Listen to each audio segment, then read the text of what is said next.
وحدہ والصلاۃ والسلام علی من لا نبی بعدہ۔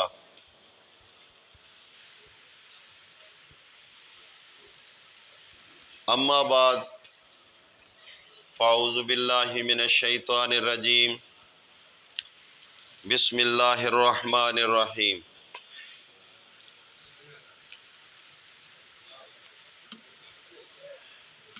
وقال لهم نبیہم ان اللہ قد بعث لکم طالوت ملکا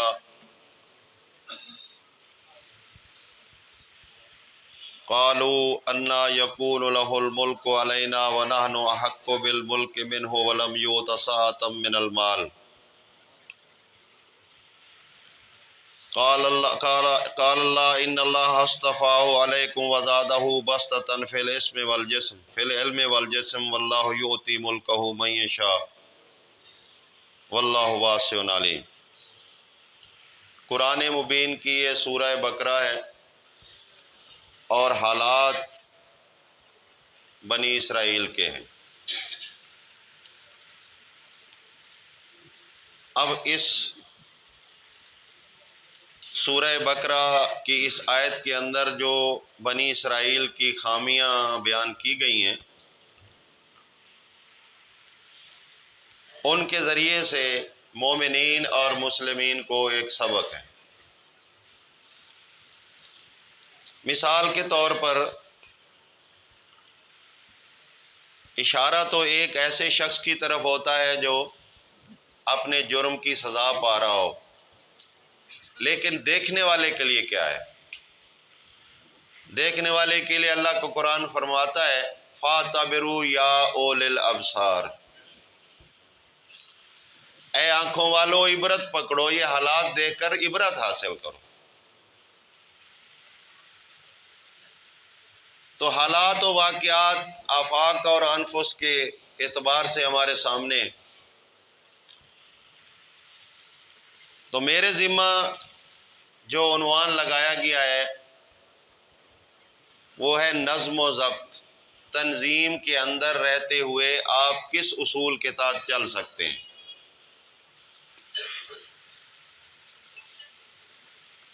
اچھا، یہ بھی ایک عجیب بات ہے، اپنے بھائیوں کی اصلاح کے لیے یہ کر رہا ہوں۔ جو ذمیمہ کام ہوتا ہے نا کسی کا بھی، جب آپ اپنا کام چھوڑ کر وہ کرو گے تو یہ ڈبلنگ ہو جائے گی۔ سب سے پہلے ہمارے مقررین کو نظم اور ضبط کو مد نظر رکھنا چاہیے۔ عنوان کسی کا ہوتا ہے، بیان کوئی کر رہا ہوتا ہے، تو نقصان کیا ہوتا ہے؟ جو آپ اپنا عنوان بیان کرنا چاہتے تھے وہ رہ گیا۔ جب دوسرے کا آپ بیان کرنے لگے ہو تو آپ کی اس کے اوپر تیاری نہیں ہے۔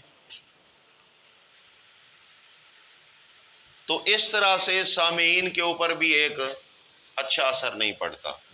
نمبر دو، آپ بہت خوب کر رہے ہوگے اپنی سوچ کے مطابق۔ ایک عبادت اللہ پاک نے ہمارے لیے مقرر کی جس کو نماز کہتے ہیں۔ کیا یہ نظم کے ساتھ ہے یا بد نظمی کے ساتھ؟ نظم کے ساتھ ہے، بڑا منظم طریقہ ہے۔ اگر کوئی بندہ اس کے اندر اختلاف کر دے، اپنی مرضی اختیار کر لے، بہت لوگ کھڑے ہوں گے، ہزاروں کی تعداد میں امام کے پیچھے کھڑے ہوتے ہیں لوگ، لیکن سارے امام کے پابند ہوتے ہیں، نہ امام سے پہلے رکوع کر سکتے ہیں، نہ سجدہ کر سکتے ہیں، نہ سجدے سے اٹھ سکتے ہیں۔ کیوں؟ کہ یہ ایک نظم ہے۔ اگر کوئی ایسا کرے گا تو لا محالہ، چاہے وہ اچھا سمجھ کر ہی کرے، 2 سجدوں کی جگہ 4 سجدے کر لے، 1 رکوع کی جگہ 2 رکوع کر لے، لیکن وہ نہ قابل قبول ہوگا، کیونکہ نظم ٹوٹتا ہے۔ نظم کو توڑنے والے جو ہوتے ہیں ان کی زیادہ محنت بھی بیکار اور ضائع چلی جاتی ہے، یہ یاد رکھیں۔ تنظیم نظم سے بنتی ہے۔ تنظیم ہے، ایک آپ اس کو تسبیح کہہ لیں، ایک ہار کہہ لیں، مالا کہہ لیں، جو بھی نام دے لیں، اس کی ایک ترتیب ہوتی ہے. ہر پھول کو، ہر اس موتی کو، ہر چیز کو اپنی اپنی عدد اور اپنی اپنی جگہ کے اوپر اس کو رکھا جاتا ہے، پھر یہ ایک مکمل ہوتی ہے. لیکن درمیان کے اندر ایک دھاگا ہوتا ہے جو ان سب کو کنٹرول کرتا ہے. اگر کوئی بھی پھول، کوئی موتی، کوئی کاغذ اس دھاگے سے باہر رہ جائے تو وہ اس مالا کا حصہ نہیں رہتا، وہ جھڑ جائے گا، وہ گر جائے گا. جتنا مرضی خوبصورت ہو، جتنا مرضی چمکدار ہو. تو اسلام کے اندر نظم کی آپ حیثیت کو سمجھ سکتے ہیں. میں آپ کے سامنے سورہ بقرہ کی جو آیت تلاوت کر چکا ہوں، اسی مناسبت سے میں آپ کو ایک نظم کا درس دینا چاہتا ہوں اللہ کی کتاب کے اندر سے. دعا کریں اللہ تعالیٰ مجھے حق کہنے اور آپ کو حق سمجھنے کی توفیق عطا فرمائے. ایک گروہ ایسا گزرا ہے اللہ کی زمین کے اوپر، اب بھی موجود ہے، جس کو کہا جاتا ہے بنی اسرائیل. نام کے لحاظ سے وہ دیندار لوگ تھے. یہود کوئی برا نام نہیں ہے. یہود کا معنی ہے ہدایت یافتہ لوگ، ہدایت پہ چلنے والے لوگ، ہدایت کو پھیلانے والے لوگ. اسی طرح نصارہ بھی کوئی برا نام نہیں. نصارہ کا معنی ہے دین کے معاملہ میں مددگار لوگ. جیسے عیسیٰ علیہ السلام کے بارے میں مدد کی گئی، حواریوں نے مدد کی، نصارہ بن گئے. ان لوگوں نے دین کا نام لے کر مرضی اپنی شروع کر دی. نتیجہ یہ نکلا کہ جس جس دور کے اندر پیغمبروں نے، اللہ والوں نے ان کو منظم کرنے کی کوشش کی، وہ اتنے ہی متنفر ہوتے چلے گئے. کئی مثالیں قرآن سے آپ کو ملیں گی.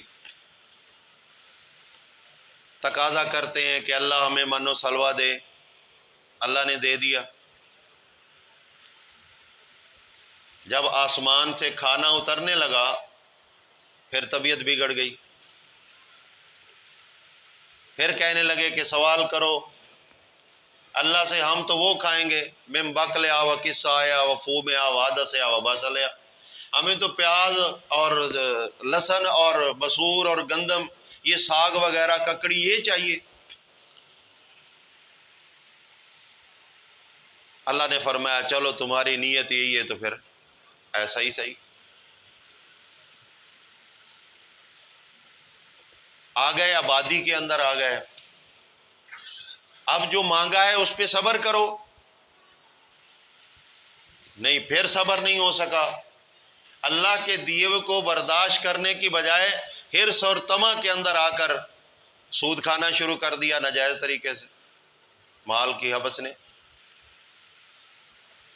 سود لینے لگے، غریبوں کا مال لوٹنے لگے، مالدار اور موٹے سے موٹے ہوتے چلے گئے. پھر اللہ کے پیغمبروں نے تعلیم دی، تبلیغ کی، چند دنوں کے بعد پھر گئے.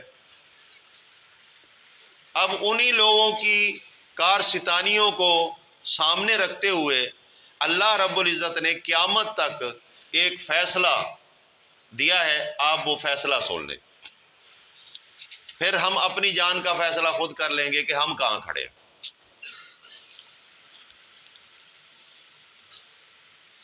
الم تر الی الملأ من بنی اسرائیل من بعد موسیٰ، کیا تم نے غور کیا ہے موسیٰ علیہ السلام کے بعد بنی اسرائیل کے جو بڑے بڑے، آج کے لفظوں میں آپ کہہ لیں چودھری، ملک خان، ایم این اے، ایم پی اے، فلانے فلانے فلانے، جو بھی بڑے عزت کے نام دیے جاتے ہیں، ملا عزت والوں کو کہتے ہیں، عہدہ رکھنے والے، مقام رکھنے والے. کیا تم نے ان کے بارے میں غور کیا ہے جب ان کو دین کا وہ جذبہ ابھرا نا، جس طرح چائے کے نیچے آگ تیز ہوتی ہے تو پھر وہ اپنے برتن سے باہر آ جاتی ہے، جب مطلب آگ ٹھنڈی ہو جائے تو پھر وہی برتن کے ساتھ لگ جاتی، وہ جوش سارا ختم. اب یہ بنی اسرائیل کے اندر جوش ابھرتا تھا. جذبے کے اندر آتے اور کہتے کہ اپنے پیغمبر سے کہتے قالوا لنبی لو مبعث لنا ملکا، کہ ہمارے لیے کوئی جرنیل مقرر کرو، کوئی ناظم مقرر کرو، کوئی امیر مقرر کرو، کوئی بادشاہ مقرر کرو۔ کیا کرو گے؟ پیغمبر موجود ہے، کیا کرو گے؟ اتنا تو وہ سمجھتے تھے کہ پیغمبر بڑی محترم ہستی ہوتی ہے۔ وہ کہتے نہیں نہیں، ہمیں وہ چاہیے جو ہمیں آگے چلائے، جس کام کے لیے جو ہم کرنا چاہتے ہیں، نقاتل فی سبیل اللہ، اللہ کے راستے میں ہم لڑیں گے، جہاد کریں گے۔ اب پیغمبروں کو تو پتہ ہے ان کی حرکتوں کا، یہ کتنے پانی میں ہوتے ہیں۔ یہ بات ہمیں ایک سبق دے رہی آج کے دور کے اندر بھی۔ بعض لوگ باتونی خان بہت ہوتے ہیں، باتیں بڑی کرتے ہیں، لیکن کرنے کرانے میں کچھ نہیں ہوتے۔ اب وہی باتونی خان کہہ رہے ہیں کہ ہم تو لڑیں گے، ہم تیار ہیں، خون جوش مار رہا ہے، رگوں سے باہر آ رہا ہے خون، ہم اللہ کے لیے اس کو بہائیں گے۔ جواب ملتا ہے قال حال عصیتم، یہ تھوڑی دیر کی بات ہے، عصا جو ہوتا ہے نا وہ کچھ وقت کے لیے بولا جاتا ہے۔ قال حال عصیتم، پیغمبر کہتا ہے ممکن ہے کہ تھوڑی دیر بعد ان کتب علیکم القتال اللہ تقاتلوا، جب قتال فرض ہو جائے پھر تم لڑو گے نہیں، کیونکہ تمہاری عادتیں ایسی ہیں، تم نہیں لڑو گے، پھر تم بہانے بناؤ گے، اور وہ یہ بہانے قرآن بیان کرتا ہے۔ یہ کہتے ہیں فَاذْهَبَا أَنْتَ وَرَبُّكَ فَقَاتِلَا إِنَّا هَاهُنَا قَاعِدُونَ، تو اور تیرا بھائی جاؤ لڑو، ہم تو یہاں بیٹھے، اللہ کو ملا لو ساتھ، لڑائی کرو، ہمیں اپنا عیش و آرام چھوڑنے کی کیا ضرورت؟ اتنا مال ہے، اتنا جائیداد ہے، جگیریں ہیں، یہ سب کچھ ہے، کس لیے؟ ہم لڑ کر مر جائیں، اس کا کون مالک ہوگا؟ کیا آج سوچ ہماری ایسی ہے یا نہیں؟ ایک نظر دین پہ پڑتی ہے اور چار نظریں ہم پیچھے کرتے ہیں کہ جائیداد اور جگیر اور یہ فلاں کیا بنے گا، کیا بنے گا؟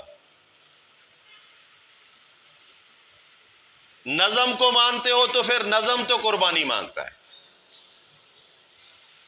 آپ کو اس کی اطاعت ہر حال کے اندر کرنی ہے۔ ہاں ایک وجہ ہے، اگر نظم جو ہے معصیت اللہ کی طرف آ جائے، نافرمانی اللہ کی طرف آ جائے، پھر وہ نظم آپ توڑ دیں گے، پھر آپ چھوڑ دیں گے اس کو۔ لا طاعۃ المخلوق فی معصیۃ الخالق، مخلوق کی اطاعت خالق کی نافرمانی کے ساتھ نہیں ہو سکتی۔ اگر خالق کی فرما برداری ہو رہی ہو، نظم اسی کا بنایا ہوا، اسی کے مرضی کے مطابق چلایا جا رہا ہو، پھر اگر آپ اس کے خلاف کریں گے تو پھر قرآن ان کی سزائیں بھی بڑی عجیب بتاتا ہے، آپ انشاءاللہ سنتے جائیں گے، میں اللہ کے فضل سے بیان کرتا جاؤں۔ پہلے اسی مثال کو سنیے۔ جب ان سے کہا گیا کہ قریب ہے کہ آپ کے اوپر یہ فرض ہو جائے کہ آپ لڑو اللہ کے راستے میں، تو آپ نہیں لڑو گے، تو وہ بڑے درلے سے کیا کہتے ہیں؟ قالوا وما لنا الا نقاتل فی سبیل اللہ، یہ کیسے ممکن ہے؟ ہم کیوں نہ لڑیں اللہ کے راستے میں؟ ہم کیوں نہ جہاد کریں اللہ کے راستے میں؟ ہمارا تو دلی ارادہ ہے، ہم کریں گے۔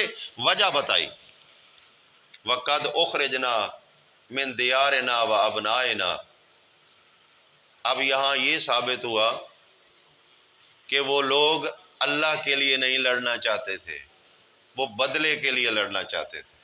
قَدْ أُخْرِجْنَا مِنْ دِيَارِنَا وَأَبْنَائِنَا، ہمیں جنہوں نے ہمارے گھروں سے نکالا ہے، ہماری اولادوں سے دور کیا ہے، ہم کیوں نہ لڑیں؟ ہم تو ان کا ستیہ ناش کریں گے۔ یہاں بھی ایک خطرے کی گھنٹی موجود ہے۔ یہاں یہ بھی کہا جا سکتا تھا کہ ہم گھر اور بچے تو چھوڑ آئے ہیں، تو کیا اب اللہ کی رضا بھی چھوڑ دیں؟ تو کتنا بڑا جملہ ہوتا ہے یہ۔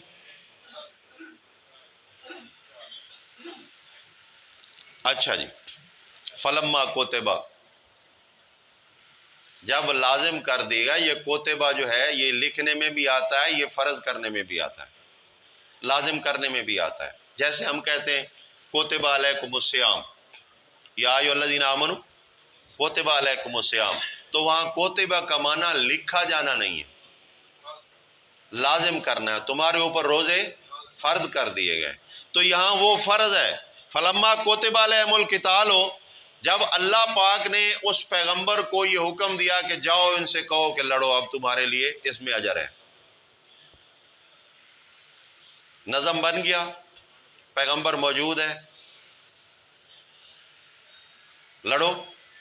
اور نظم کے بغیر تو جنگ ہی نہیں ہو سکتی. ایک کمانڈر ہوتا ہے نا، سینکڑوں ہزاروں لوگ اس کی رائے کے مطابق بھاگ دوڑ کرتے ہیں، تو نتیجہ کیا نکلتا ہے؟ وہ پھر فتح آ جاتی ہے. اگر ہر بندہ اپنی رائے شروع کر دے، کمانڈر کی رائے کو چھوڑ دے، اپنی رائے اپنا لے، تو پھر نتیجہ کیا نکلے گا؟ کمانڈر ہوتا کیوں ہے؟ یہ ناظم جو ہوتا ہے، یہ نظم بنانے والا جو ہوتا ہے، یہ کمانڈر ہی ہوتا ہے. ہم اس کو کوئی اہمیت نہیں دیتے. اب اس میں جو اگلی بات آ رہی ہے وہ بڑی اس سے زیادہ قابل غور ہے. ہم معیار کی طرف چلے جاتے ہیں. یار ہمارا کمانڈر جو ہوگا نا مالدار ہوگا، بڑے خاندان سے ہوگا، بڑی لمبی چوڑی برادری ہوگی. یہ بھی آج یہ چیزیں موجود ہیں. اگر ہم کوئی مقام کسی کمزور آدمی کو دے دیں تو پھر ہمارے اندر جو آگ اٹھتی ہے کہ یہ کیوں ہو گیا، یہ اس قابل نہیں تھا. اب یہی آگ اس وقت بنی اسرائیل کے اندر بھڑک اٹھی. انہیں حکم دیا گیا وقال لهم نبیهم من اللہ قد بعث لكم طالوت ملکا، اللہ نے تمہارے لیے مقرر کر دیا ہے اور اللہ کھڑا کرے گا. باسا، اللہ نے مقرر کر دیا ہے، اللہ وہ لائے گا. کون؟ طالوت. مالک کا معنی بادشاہ بھی ہوتا ہے، سربراہ بھی ہوتا ہے، نگران بھی ہوتا ہے، کمانڈر بھی ہوتا ہے، ناظم بھی ہوتا ہے. اللہ تعالیٰ نے تمہارے نظم کو چلانے کے لیے طالوت کو مقرر کر لیا ہے. خواہش تمہاری تھی جنگ لڑنے کے لیے، اللہ کے دین میں جہاد کرنے کے لیے، بادشاہ تمہارے لیے یہ ہے، سلیکٹ ہو گیا. بیماری اندر والی پھر جاگ پڑی. عادی تھے نا، حرکات تو ہوتی ہیں. پھر کہنے لگے قالو انا یکون لہ الملک علینا، یہ کیسے ہو سکتا ہے؟ انا، کیسے ممکن ہے کہ یہ ہمارا بڑا بن جائے؟ اب یہ آرڈر کرے گا ہمیں اور ہم اس کی اطاعت کریں گے. پچھلی بات بھول گئے، وہ جذبہ جو چائے والا ابھرا تھا نا، اس کے اوپر حسد اور بغض کا جذبہ جو ہے نا وہ غالب آ گیا. یہ اتار چڑھاؤ مومن میں نہیں ہوتا، ہمیشہ منافق میں ہوتا ہے. مومن میں اتار چڑھاؤ نہیں ہوتا، وہ اپنے کام کے اوپر چلتا رہتا ہے، چلتا رہتا ہے، چلتا رہتا ہے. انا یکون لہ الملک علینا ونحن احق بالملک. ہاں، ناظم تو ہم میں سے ہونا چاہیے تھا. یہ کیوں بن گئی؟ ہمارا زیادہ حق ہے کہ ہم امیر بنے. گویا اس پہ بھی اعتراض. اور نظم کون توڑتا ہے؟ جو اعتراض کرتا ہے. جو اعتراض کرتا ہے وہ کام کچھ نہیں کرتا، یہ یاد رکھیں. جو کام کرتا ہے اس کو اعتراض کرنے کا ٹائم ہی نہیں. آپ کو مثال دے دوں، دنیا داری کی مثال ہے. ایک بندہ صبح گھر سے نکلتا ہے، پیاری بیوی، بیٹی، سب کہہ رہے ہیں ناشتہ، ابو ناشتہ کر کے جاؤ، کہتا نہیں لیٹ ہو رہا ہوں، میں جا رہا ہوں، دیکھوں گا کر لوں۔ کماتا کس لیے؟ اگر پوچھ لیا جائے کہ یہی بچوں کا پیٹ پالنے کے لیے، پیٹ بھرنے کے لیے، پیٹ کی آگ بجھانے کے لیے، پتہ نہیں کیا کیا جملے بولتا ہے۔ اب وہ بھاگا جا رہا ہے اس یقین کے ساتھ کہ وہ چھوڑ سکتا ہوں، یہ نہیں چھوڑ سکتا۔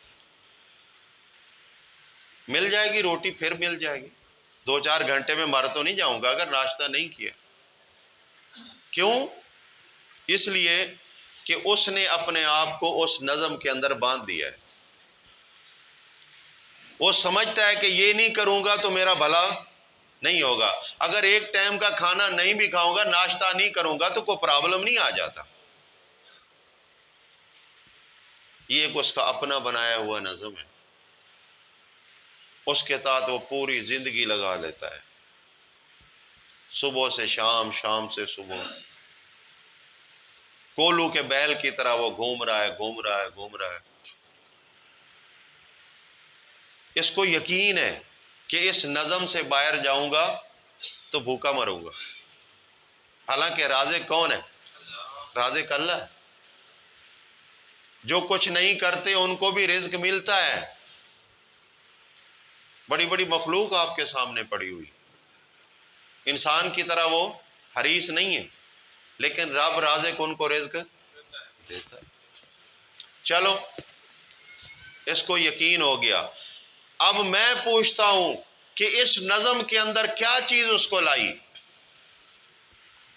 یہ اپنی جان کو صبح و شام ایک اذیت کے اندر مبتلا کرتا ہے، ہر وقت ایکٹیو ہے، یعنی یہ یقین ہو گیا کہ میں اگر ایسا نہیں کروں گا تو مجھے کامیابی نہیں ملے گی۔ تو اب آ جائیں ذرا اسلام کا اس کو کتنا یقین ہے، اس نظم کا اس کو کتنا یقین ہے۔ کتنے لوگ ایسے ہیں، چلو جی پروگرام پہ، او جاؤ جی، جاؤ، پھر دیکھیں گے،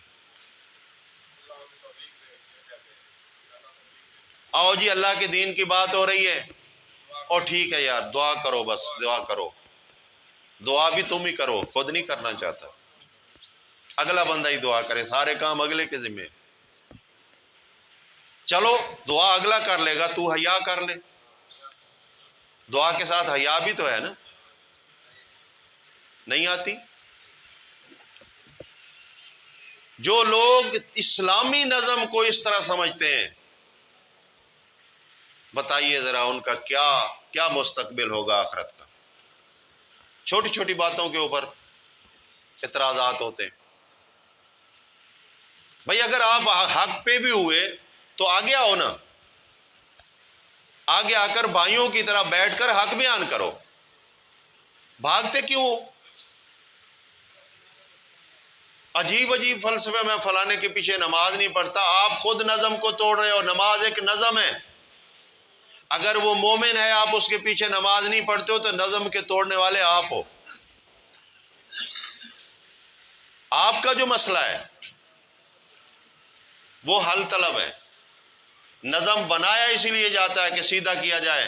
آپ نے دیکھا ہوگا کچھ دیہاتی لوگ بھی بیٹھے ہوں گے، زیادہ چلو شہری ہوں گے، بکریوں بھیڑوں کے ریوڑ تو دیکھتے ہو نا آپ، ایک چرواہا ہوتا ہے، بکریاں کتنی ہوتی؟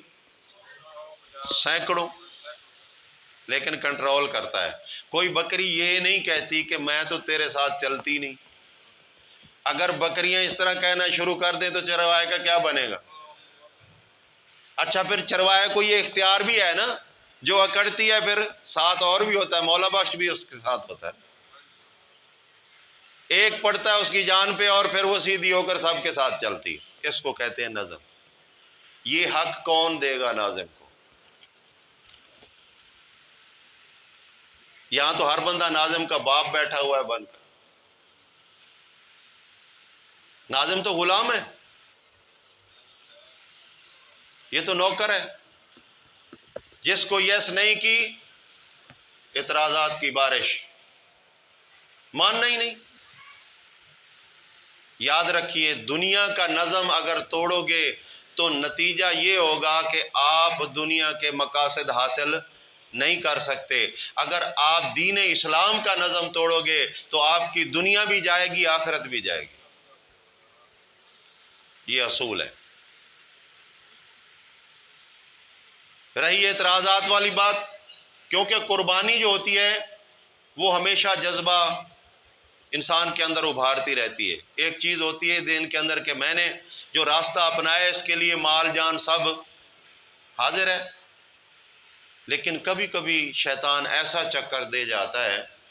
آپ نے سنا ہوگا عبداللہ ابن ابی کا واقعہ۔ اس نے کیا جرم کیا تھا؟ ایمان بھی لایا تھا، نمازیں بھی پڑھتا تھا، جنگیں بھی لڑتا تھا مسلمانوں کے ساتھ مل کر، لیکن ایک بات اس کے اندر یہ آ گئی کہ میرا مشورہ نہیں مانا، باقی صحابہ کا مان لیا۔ غزوہ خندق تھا، مشورہ ہوا، یہ دلیر آدمی تھا، 300 سوار لے کر ساتھ آیا ہوا تھا، مسلمانوں کو بڑی مضبوطی ملی ہوئی تھی۔ اس نے کہا ہم بہادر لوگ ہیں، سامنے لڑیں گے کفار مکہ سے۔ صدیق رضی اللہ تعالیٰ عنہ اور باقی اہل فراست صحابہ نے کہا کہ نہیں نہیں، خندقیں بنا لو، ہمارا کم سے کم نقصان ہوگا، کیونکہ دشمن اوپن ہوگا، ہم اپنی خندقوں تہہ خانوں میں ہوں گے، یہاں سے ان کے اوپر تیروں کی بارش کریں گے، اس کو نقصان زیادہ ہوگا۔ تو اللہ کے رسول نے یہ بات مان لی، تو یہ 300 سوار لے کر بھاگ گیا۔ کہتا میں تمہارے ساتھ چلتا نہیں، کیونکہ میرا تو مشورہ ہی تم نے نہیں مانا۔ تو کیا ہوا؟ نام کیا رکھ دیا؟ رئیس المنافقین، منافقوں کا بڑا۔ تو جہاں بندہ اپنی مرضی کرنے لگتا ہے کہ میری تو مانی نہیں گی، اب میں تو اپنی مرضی چلانا چاہتا ہوں، اگر یہ نہیں مانیں گے تو میں ان کے ساتھ نہیں چلوں گا۔ تو یہ تو بنی اسرائیل سے بھی بڑا جرم ہے۔ چلو پھر قابو میں تو آ جاتے تھے نا، یہاں منتیں کرنی پڑتی ہیں۔ یہ حالت ہے، جہاد کا جذبہ ختم ہو چکا ہے، اب ایک مجبوری ہوتی ہے، ایک جذبہ ہوتا ہے، ایک مجبوری ہوتی ہے، مجبوری میں بھی بندہ کام آ جاتا ہے، قابو آ جاتا ہے۔ یہاں تو مجبوری سے بھی بات نیچے چلی جا چکی ہے، کہتے ہیں اٹھاؤ اپنا دین لے جاؤ، ہمیں ضرورت نہیں۔ بڑے دیندار بنے پھرتے، میری بات ہی نہیں مانی، میرا فائدہ ہی نہیں ہوا، مجھے نقصان ہو گیا۔ نظم ٹوٹ گیا یا بچ گیا؟ آئے کیوں تھے؟ یہ سب کو چھوڑ کر جو آئے تھے تو نظم کو بنانے کے لیے آئے تھے، اس کو مضبوط کریں گے، اس کو منظم رکھیں گے، اس کے اوپر ایک نگران ہوگا جس کا نام ناظم ہے، یہ اس میں فاعل پہ آیا ہے، نظم کو چلانے والا، نظم کو بنانے والا، نظم کے مطابق سب کو لے کر چلنے والا۔ میں تو یہ کہوں گا کہ حالت یہ ہے، بکریاں تو بے خبر ہیں، اب بکریوں کے چرواہے بھی بے خبر ہو چکے ہیں، وہ بھی کہتے ہیں چلو ٹھیک ہے، کوئی نہیں مانتا تو نہ مانے، السلام علیکم۔ دونوں طرف سے اتنا ریورس گیئر لگا ہوا ہے۔ یقین کریں اسلام کا سب سے بڑا نقصان تب ہوتا ہے جب اسلام کے ماننے والے اسلام کو بے وقت اور غیر اہم سمجھ لیں۔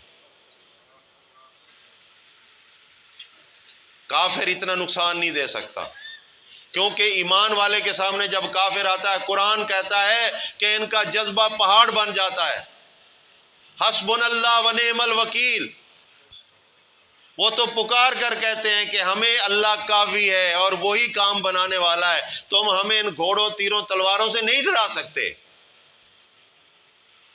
لیکن جب منافقت آتی ہے، مقاصد آتے ہیں، وہی مضبوط جو ہے وہ پاش پاش ہونا شروع ہوتے ہیں۔ بالکل اسی طرح اس ہار اور مالا کے اندر سے ایک موتی جب نکلے گا، دو طریقے ہیں، یا تو خود ٹوٹ کے نکلے گا، پھر تو مالا کو کوئی نقصان نہیں، موتی ٹوٹ گیا نا، باقی ٹھیک ہے۔ اگر اس نے دھاگے کو توڑ دیا ہے، پوری مالا بیکار کر دی، کیا یہ تھوڑا جرم ہے؟ ہم کیوں نہیں سوچ رہے نظم کے بارے میں؟ کیوں نہیں سوچ رہے؟ دعوت ہماری کھری ہے الحمدللہ، اللہ پاک کا احسان ہے، اس نے ہمیں کتاب و سنت کی دعوت سے نوازا ہے، لیکن صرف دعوت دینی نہیں، دعوت کے اوپر خود عمل بھی کرنا ہے۔ تو سنیے ذرا وہ لوگ کیا کہہ رہے تھے، ان کا عمل کیسا تھا کہ ہم تو نہیں مانتے بھئی اس کو ہمارا نگران بنا دو، ناظم بنا دو، ہم نہیں مانتے۔ کیوں نہیں مانتے؟ وَنَحْنُ أَحَقُّ بِالْمُلْكِ، ہم تو زیادہ حقدار ہیں بادشاہی کے، ہمیں اختیار ملنا چاہیے۔ تو آگے سے اعتراض کرتے ہیں، وہ شیطان نے اعتراض کیا تھا نا، اللہ نے فرمایا تو نے آدم کا مقام کیوں نہیں قبول کیا؟ تو اس نے کہا انا خیر منہ، کہنے والا اللہ تھا نا، حکم دینے والا کون تھا؟ اللہ۔ اب حق تو یہ تھا کہ اس حکم والے کی مانی جاتی، اپنی ذات کو پیش نہ کیا جاتا، لیکن اس نے اپنی ذات کو پیش کیا، انا خیر منہ، میں سے بہتر ہوں۔ دلیل کیا ہے؟ خلقتنی من نار و خلقتہ من طین، یہ مٹی کا بنا ہوا، میں آگ سے بنا ہوا، آگ جب جلتی ہے تو اوپر جاتی ہے، اس کو بلندی ملتی ہے، زمین جو ہوتی ہے وہ پستی کی طرف جاتی ہے، گرد و غبار نیچے گرتا ہے اڑ کر۔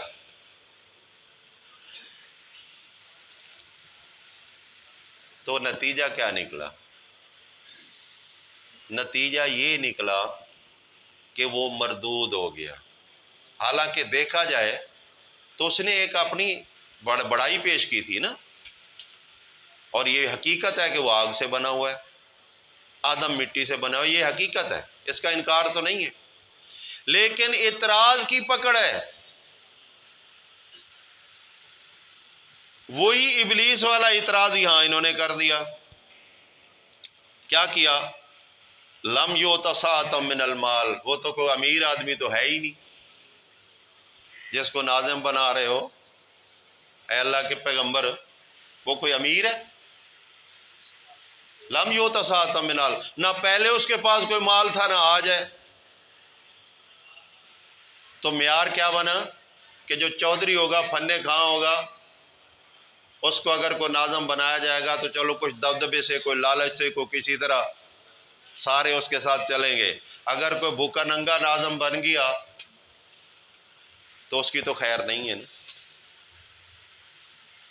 یہ معیار بنی اسرائیلی معیار ہے، مسلمانوں کا نہیں ہے۔ اچھا آگے جواب سنیے، قال ان اللہ اصطفیٰ علیکم، اللہ نے جو تمہارے اوپر ان کو منتخب کیا ہے، چنا ہے، وجہ کیا ہے؟ اللہ کا فیصلہ غلط ہے؟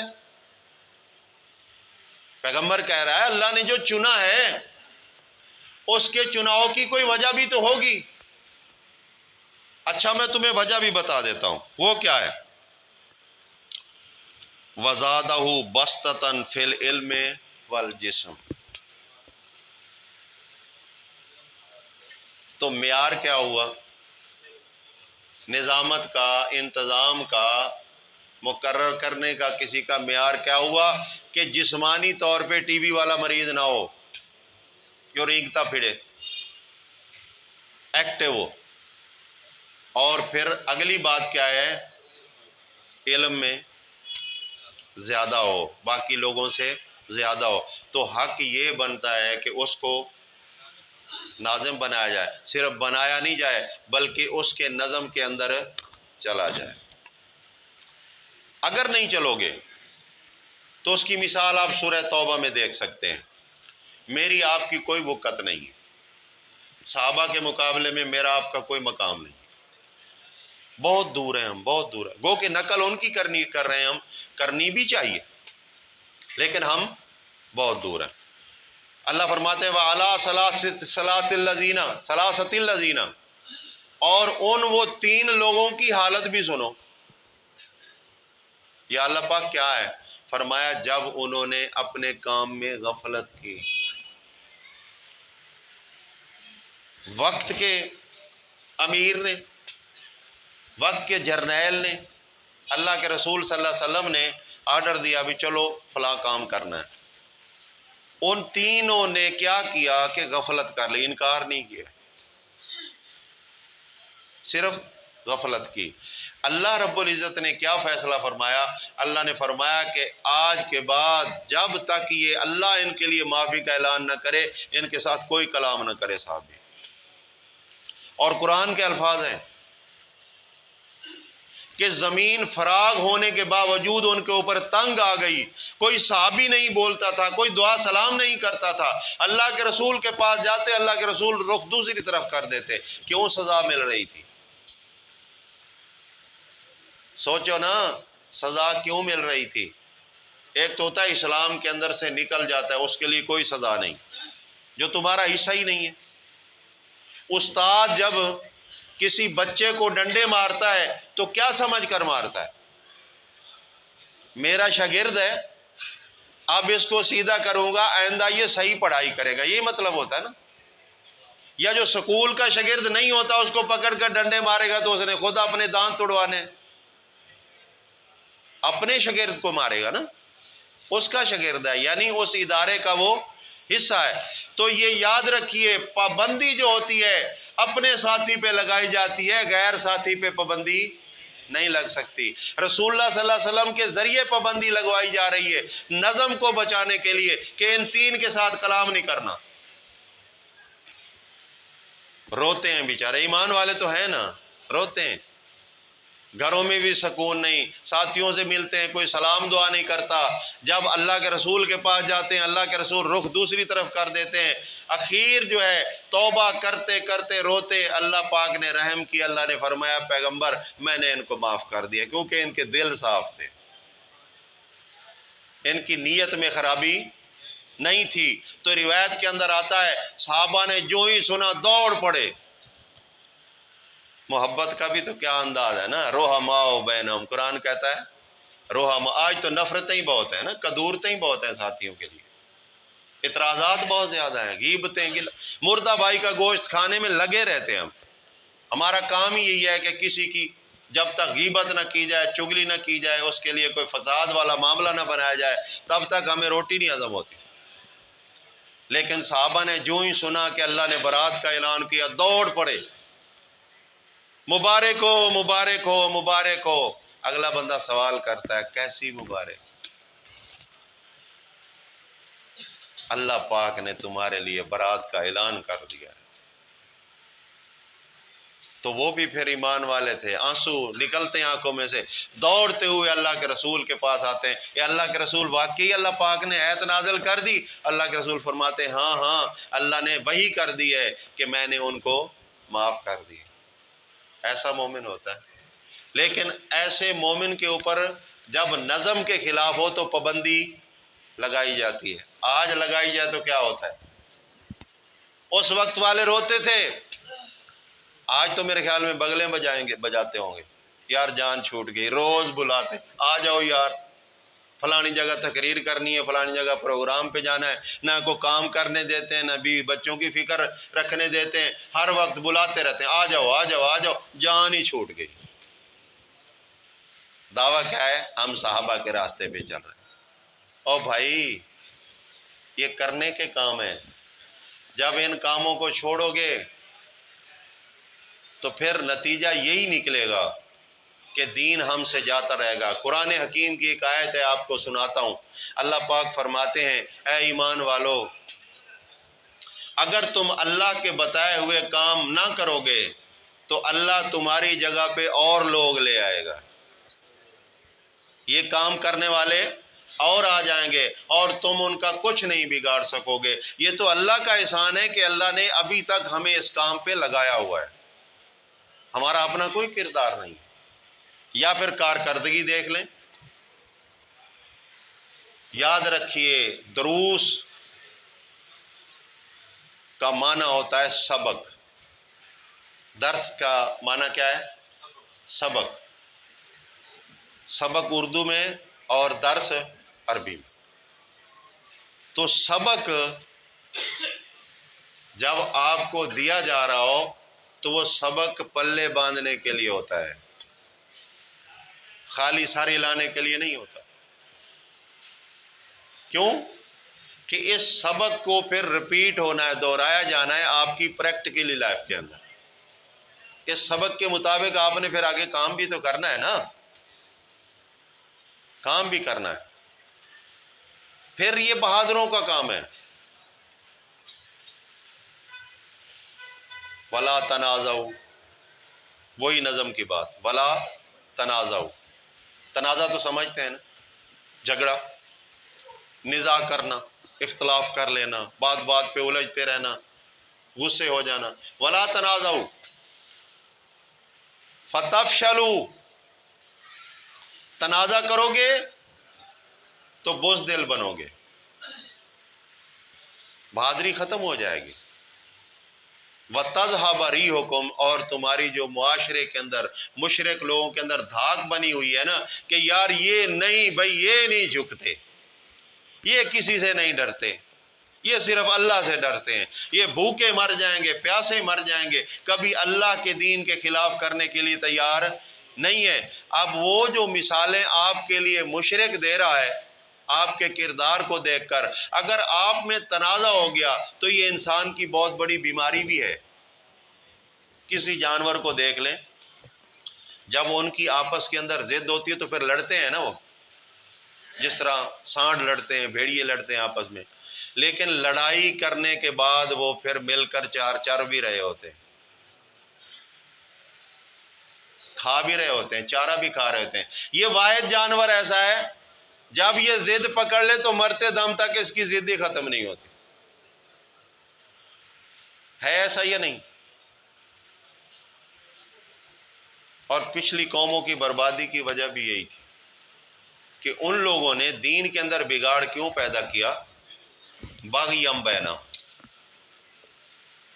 اپنے آپ ایک دوسرے کے ساتھ ضدیں لگائیں اور ان ضدوں کو پالتے رہے، دین محروم ہو گیا، دین بے سہارا ہو گیا، دین ختم ہو گیا.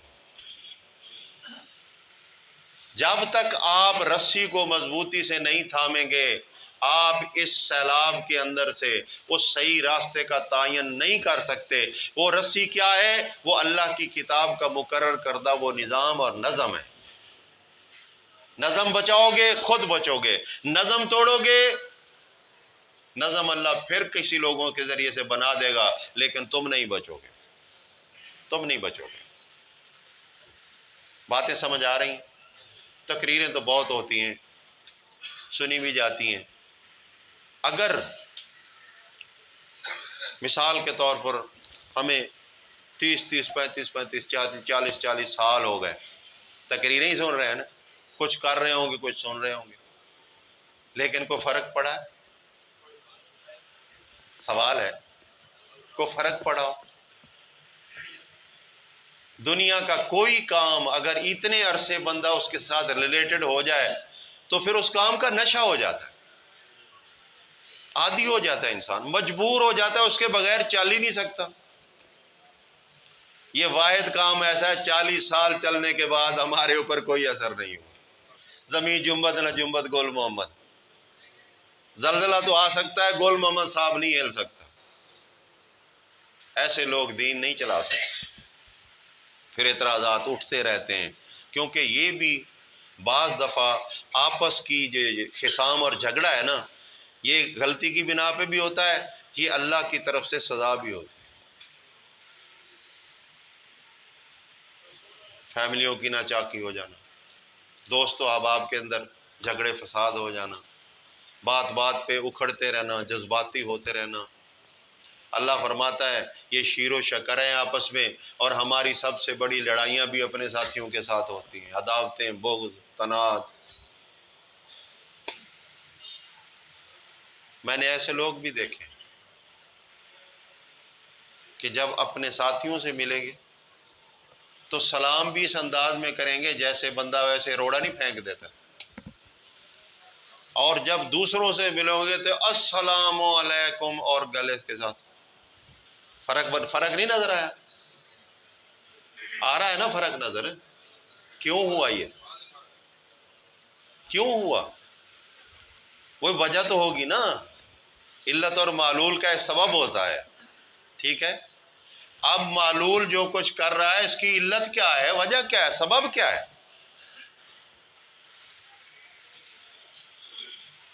اگر سبب سمجھ گئے تو میں سمجھوں گا کہ مجھے اور آپ کو آج کے درس کی بات سمجھ آ گئی، اور سبب اب ہمارے اندر سے، باہر سے نہیں ہے، خارجی سبب نہیں، یہ داخلی سبب ہے۔ صرف اور صرف اطاعت کرنی ہوگی۔ یہ اطاعت پہ بہت کچھ بیان ہو چکا ہے۔ اطاعت کا معنی کیا ہوتا ہے؟ اطاعت کا معنی ہوتا ہے کہ ماڈل کو دیکھ کر ماڈل کے پیچھے چلنا، نشانات سے آؤٹ نہیں ہونا۔ ایک ہوتا ہے اتباع، اطاعت دیکھ کر کی جاتی ہے، ماڈل کہاں ہے، لیکن جب اتباع آتی ہے تو پھر صرف حکم ہوتا ہے، ماڈل نہیں چاہتا۔ میرے بھائی نے آیت پیش کی، اتبعوا ما انزل الیکم من ربکم، یہاں یہ بھی ہو سکتا تھا اطیعوا ما انزل الیکم من ربکم، نہیں، اتبعوا اس کا وزن زیادہ ہے، یہاں اعتراض کی گنجائش نہیں ہے۔ تو آپ کو نظم کے اوپر، جو نظم اللہ کی کتاب کے مطابق ہو، آپ کو اعتراض نہیں کرنا چاہیے۔ اگر اعتراض کرو گے یقیناً مار کھا جاؤ۔ الحمدللہ اللہ کے فضل و احسان سے ہمارا یہ سلسلہ دعوت و تبلیغ کا چل رہا ہے۔ ہاں، دعوت و تبلیغ ضروری ہے، لیکن اپنی اصلاح اس سے بھی پہلے، اپنی اصلاح اس سے بھی پہلے ہے۔ جب میں صاف نہ ہوا، میں جنت میں نہ جا سکا۔ ایک فلسفہ آپ کو بتاتا رہتا ہوں ساتھیوں، جو میری سوچ ہے۔ پوری دنیا کے انسان جنت میں جائیں، میں جہنم میں جاؤں، مجھے کوئی فائدہ ہے؟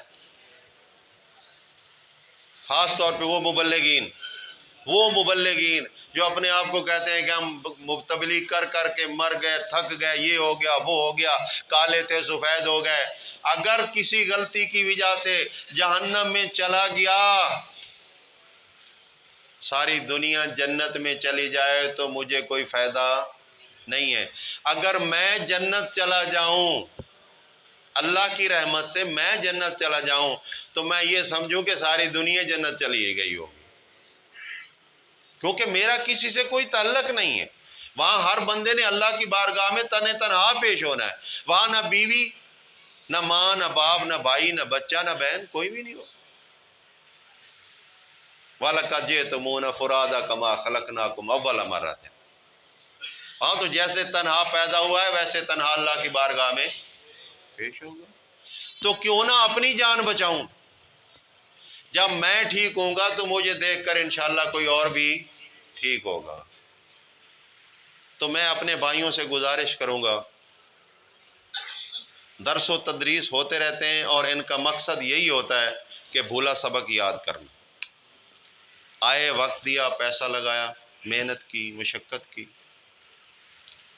اللہ پاک ہماری یہ کوشش قبول فرمائے۔ اور اس کا بدلہ کیا ہے؟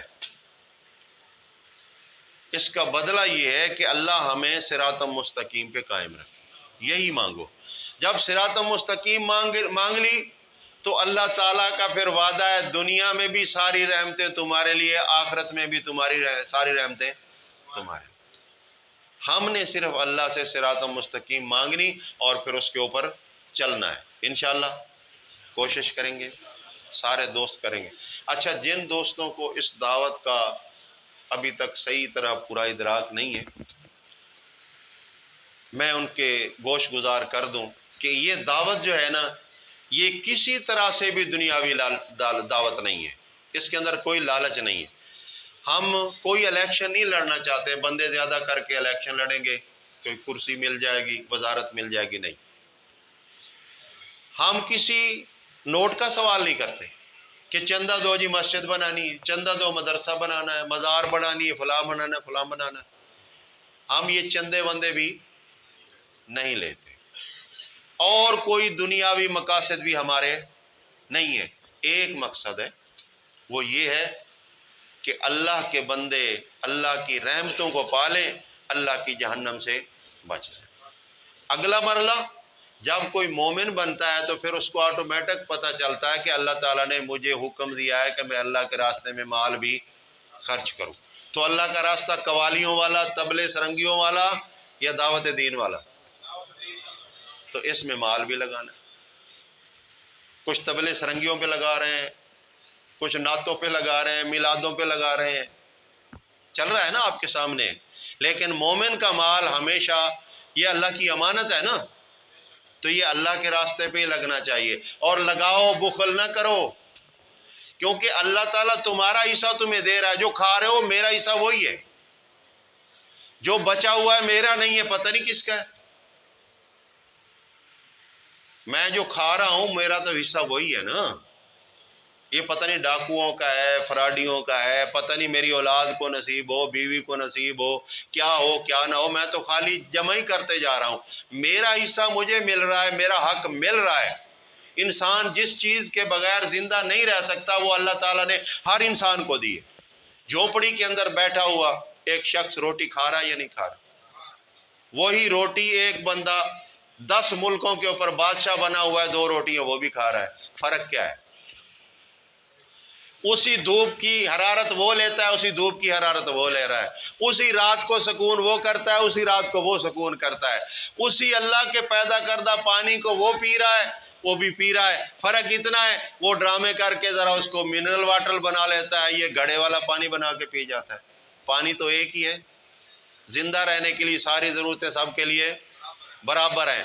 اگلی بات جو ہے، میں اکثر کہا کرتا ہوں ساتھیوں، جو آپ کا حصہ ہے اس کے لیے حساب نہیں ہے. جو آپ کھاؤ گے پیو گے اس کا حساب نہیں ہے. جو بعد والا ہے، ایک تو دنیا میں بھی اس کے لیے مشکل ہے، سنبھالنا پڑے گا، اور پھر آخرت میں اس کا حساب بھی دینا پڑے گا. اللہ تعالیٰ سے دعا کریں اللہ تعالیٰ مجھے اور آپ کو صحیح سمت جانے کی توفیق عطا فرمائے. تو ایک تو یہ میری گزارشات تھیں، ٹائم بھی ہو گیا ہے. دوسری گزارش یہ ہے کہ ہمارا یہ دعوت و تبلیغ کے سلسلے کا پروگرام انشاءاللہ آئندہ اتوار کو یہ شیڈول کے اندر ہے کہ کھانے کے بعد ساتھیوں کو جواب دیا جائے گا. جس کا سوال ہے وہ بے شک بیٹھ جائے، سارے بیٹھ جائیں، آپ کی مرضی ہو، کیونکہ ایک ٹائم ہے، ایک نظم ہے، نظم کو توڑا نہیں جا سکتا. تو 1:15 پہ انشاءاللہ کھانا ہوگا، ابھی 2 منٹ بچتے ہیں. تو انشاءاللہ اگلی اتوار ہمارا پروگرام دعوت و تبلیغ کا چوک میتلا کے قریب 68 چک ہے. ہمارے وہاں کے ناظم ہے، مرکز ہے ہمارا رمضان سعود صاحب، ان کے پاس یہ پروگرام ہوگا. یہ تقریباً 10-11 سے لے کر 1-2 بجے تک ہوگا. تو تمام دوستوں سے اپیل ہے کہ اس کے اندر وہ شامل ہوں. جی، ایڈریس یہ ہے کہ آپ چوک میتلا سے اگر آئیں تو آئل مل